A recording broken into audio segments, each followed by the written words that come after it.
மாதா தொலைக்காட்சியின் இனிய இதயங்களே அனைவருக்கும் வணக்கம். நான் உங்கள் போஸ்கோ. இது மாதா தொலைக்காட்சியின் ஜீசஸ் பஞ்ச். நேர்களே, இன்றைக்கான இறைவார்த்தை என்ன அப்படின்னு பாத்தீங்கன்னா, யோவான் எழுதிய நற்செய்தி அதிகாரம் 8 இறைவசனம் 51. என் வார்த்தைகளை கேட்டு அதை கடைபிடிப்போர் என்றுமே சாக மாட்டார்கள் என்ற ஒரு அருமையான இறைவார்த்தை. இந்த இறைவார்த்தையை நம்முடைய அன்பு உள்ளங்கள் எப்படி சொல்றாங்கன்னு பார்க்கலாம். வாங்க நிகழ்ச்சிக்குள்ள போலாம்.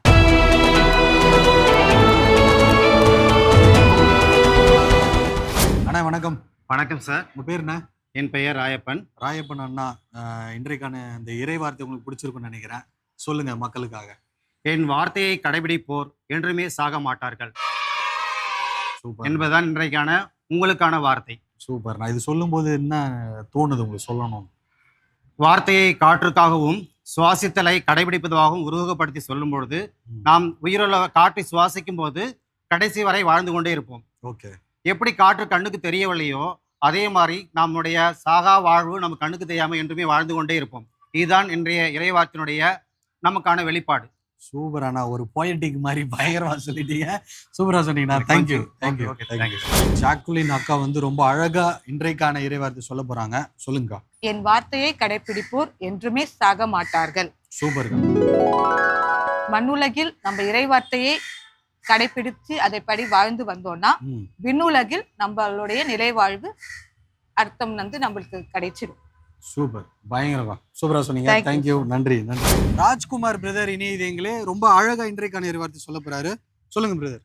என் வார்த்தையை கடைபிடிப்போர் என்றுமே சாக மாட்டார் என்ற இறைவார்த்தையின்படி நாம் உலகில் எவ்வளவோ ஆடம்பரங்கள் இருந்தாலும் நாம் தினந்தோறும் இறைவார்த்தையை கடைபிடித்து அதன்படி நடந்தோம் என்றால் நிலைவாழ்வையும் இயேசுவின் கூட இருக்கிற ஒப்பந்தத்தையும் அல்லது நட்புறவையும் நம்மளால ஏற்படுத்திக் கொள்ள முடியும். சூப்பர் பிரதர், பயங்கரமா சொல்லிட்டீங்க. Thank you brother. ரெக்ஸ் பிரதர் இனி இதுங்களை ரொம்ப அழகா இன்றைக்கான இறைவார்த்தை சொல்ல போறாங்க. சொல்லுங்க பிரதர். இன்றைய சமுதாயத்தில் நாம் பல பேருடைய வார்த்தையை கேட்கின்றோம். ஆனால் அந்த வார்த்தை நிலையான வார்த்தையா? ஒரு கேள்விக்குறி. ஆனால் ஜீசஸ் சொல்கின்ற வார்த்தை என்னவென்றால், என்னுடைய வார்த்தைகளை கேட்டு அதை கடைபிடிப்பவர்கள் எப்பொழுதும் வாழ்வார்கள். ஆகவே நாம் எப்பொழுதும் இயேசுடைய வார்த்தையை கேட்டு அதை கடைபிடிப்போம். ஏனென்றால் அதில் தான் உண்மையான வார்த்தை இருக்கின்றது. நன்றி. Thank you brother. Thank you brother. வணக்கம். வணக்கம். உங்கள் பெயர் பிரதர்? என் பேர் ஆல்தோ. நான் இறையரசு சபையை சார்ந்தவன். பிரதர் வந்து இனி இன்றைக்கான இறைவார்த்தை ரொம்ப அழகா சொல்ல போறாரு. சொல்லுங்க. என் வார்த்தையை கடைபிடிப்போர் என்றுமே சாக மாட்டார்கள். சூப்பர் பிரதர், ரொம்ப அழுத்தமா சொல்லியிருக்கிறீங்க. என்ன சொல்லணும்னு தோணுது உங்களுக்கு மனசுல? என்னுடைய வார்த்தையை கடைபிடிப்பவர் என்றுமே சாக மாட்டார்கள் அப்படின்னு இயேசு கிறிஸ்து சொன்னாரு. அப்படின்னா இந்த உலகத்துல யாருக்கும் சாவே கிடையாதா அப்படின்னா கிடையாது. மாறாக இயேசு கிறிஸ்துடைய வார்த்தைகளை நம்ம எப்பெல்லாம் கடைபிடிக்கிறோமோ அப்பொழுதெல்லாம் நாம் இயேசு கிறிஸ்துவை பிரதிபலிக்கின்றோம்.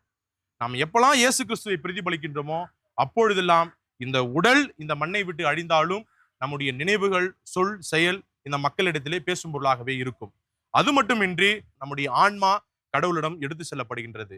நாம் இறந்தாலும் நாம் வாழ்ந்து கொண்டேதான் இருப்போம் என்பதை இயேசு கிறிஸ்து நமக்கு வலியுறுத்துகின்றார். சூப்பர் பிரதர், ரொம்ப அழகா சொன்னீங்க. Thank you brother. நன்றி.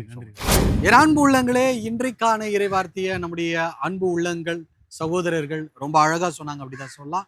மீண்டும் மற்றொரு புதிய இறைவார்த்தையுடன் உங்களை சந்திக்கிறேன். அதுவரை அன்போடு உங்களிடமிருந்து விடைபெறுகிறேன். இது மாதா தொலைக்காட்சியின் ஜீசஸ் பஞ்ச்.